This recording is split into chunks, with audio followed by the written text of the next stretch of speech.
saksıya patlıcan diktim. Bu ak yapraklarını budayacağım.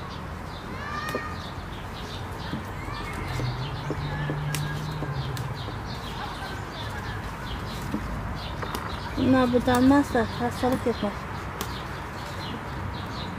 Saksıları serin içine koydum. Havalar soğuk. Isınınca çıkaracağım.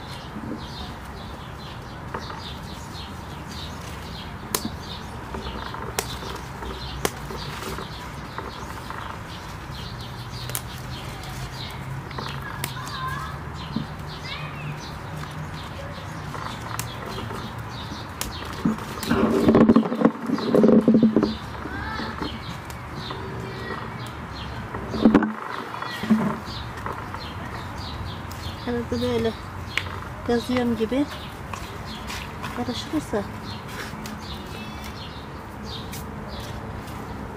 tomurcuk olmuşlar.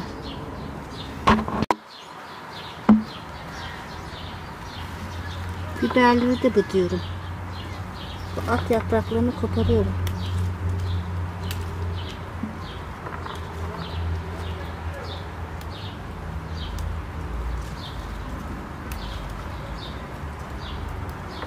Bunları böyle budarsanız çok döker.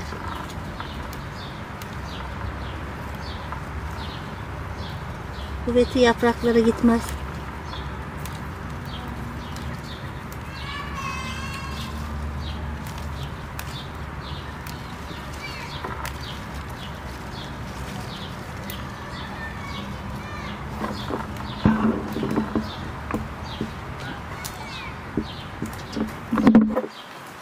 Gübreli toprak bunlar.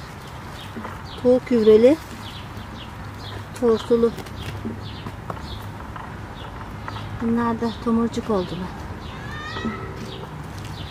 Yakında dökerler Allah'ın izniyle.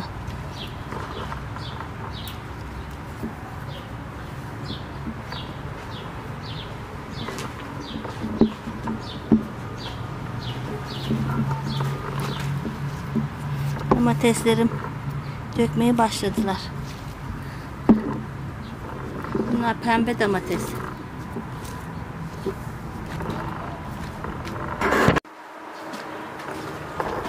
Fasulyelerim de iğne ucu gibi olmuşlar. Çiçekteler.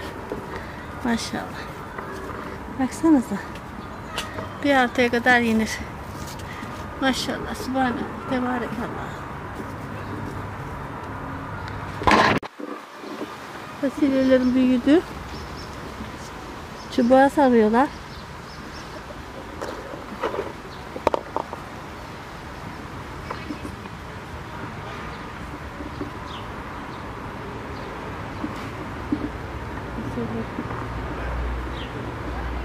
Bunlar çomak fasulye. Oradakilerde oturak barbunya.